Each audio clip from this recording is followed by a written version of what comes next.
matter of justice, though, it's, in a sense. do you not consider it a miscarriage of justice when you have the FBI writing, we want to get someone to lie? Is that a miscarriage of justice? But in the end, he pleaded guilty, and then that's... You hesitated because you know what the answer is.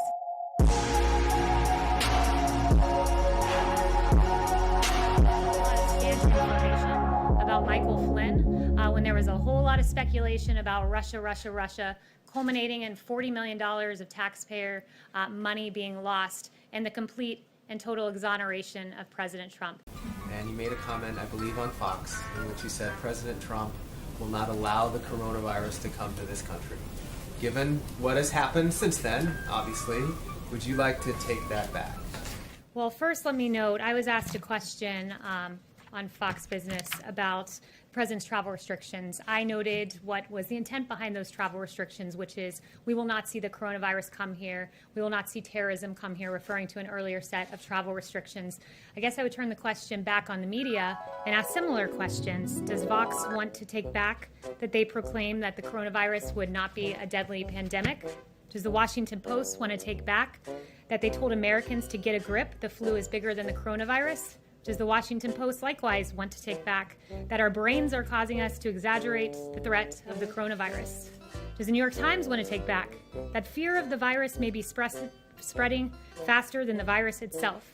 Does NPR want to take back that the flu was a much bigger threat than the coronavirus?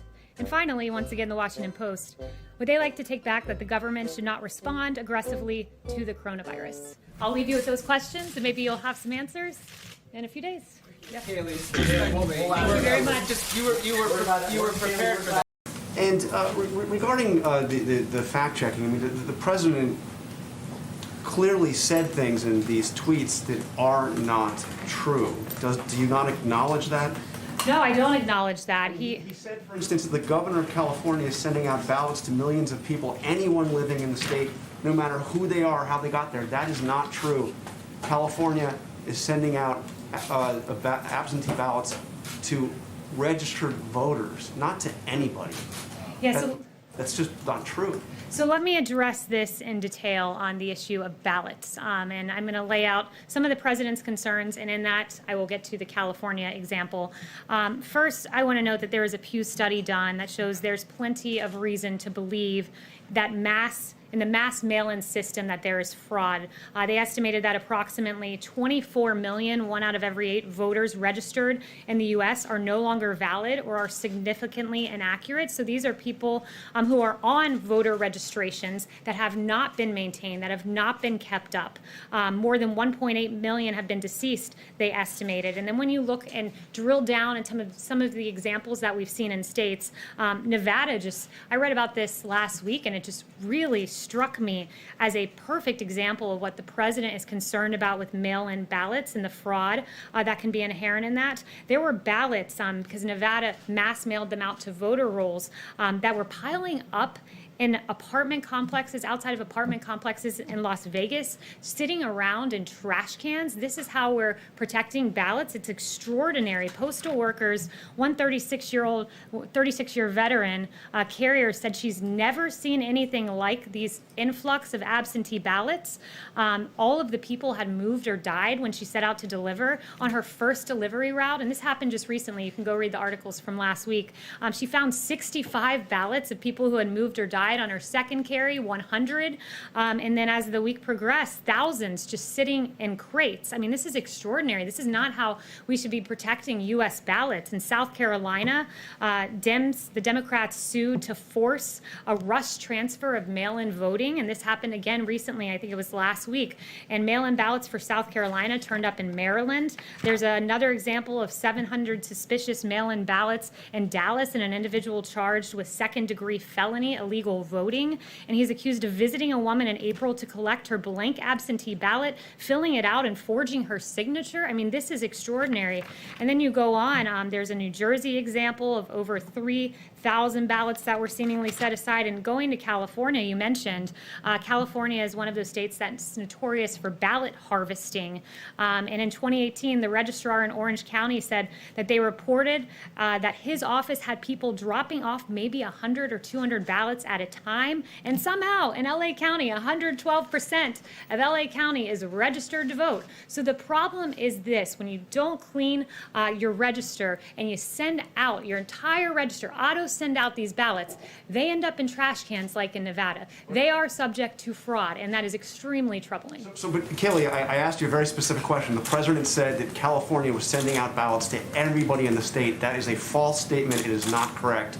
Will the president correct that, acknowledge that what he said is simply not true? There is an executive order that was put into place recently by Gavin Newsom that would auto-send to voter rolls, and that would lead to what the president was suggesting. Yes. Excuse me, Kayleigh, to registered voters, it's not to everybody, it's to registered voters. Yeah, to everyone, including dead people on the voter rolls, including to the mysterious 112% in LA County. That's not just everyone. That's everyone plus an extra 12%. And if you're not concerned about that, I'm sorry. I mean, the media is very concerned about the security of our elections, but when it comes to mail-in ballots, all of a sudden, the concern for election security just melts away. You yourself have voted by mail. Thank you very much. Right. Of worship to open up right now. Dr. Birx just said in areas where they have high cases of COVID-19, maybe they should think about waiting a week. So which is it, and why the mixed messaging? That's up to the governors. As it's said in our guidance, we note that while many types of gatherings are important for civic and economic well-being, religious worship has particularly profound significance to communities and individuals, including as a right protected by the First Amendment. The president wants to see these communities open. Dr. Birx was integral to making these guidelines, and they lay out a pretty clear path for faith communities to reopen. The president said he's going to override the governors. Under what authority would he do that? And to your point, he said several weeks ago, this is all up to the governors. Well, I think you're posing a hypothetical, and I think we can all hope that we see governors. He would override the governors. You're posing a hypothetical, though. You're assuming that governors are going to keep churches shut down and keep mosques shut down and keep synagogues shut down. That is a hypothetical question, and we will leave it to these faith communities to reopen. Said if governors don't We'll listen leave to it to him, faith he's gonna communities to override their reopen. And authority. Kristen, I think we can all hope that this Sunday people are allowed to pray to their gods across this country. That's a good thing. And I'd also note there's detailed guidance in here about the way that you can clean your facilities, promote social distancing. So this is something that we should all look at and be thankful that we are encouraging these faith communities to reopen and do so in a safe way.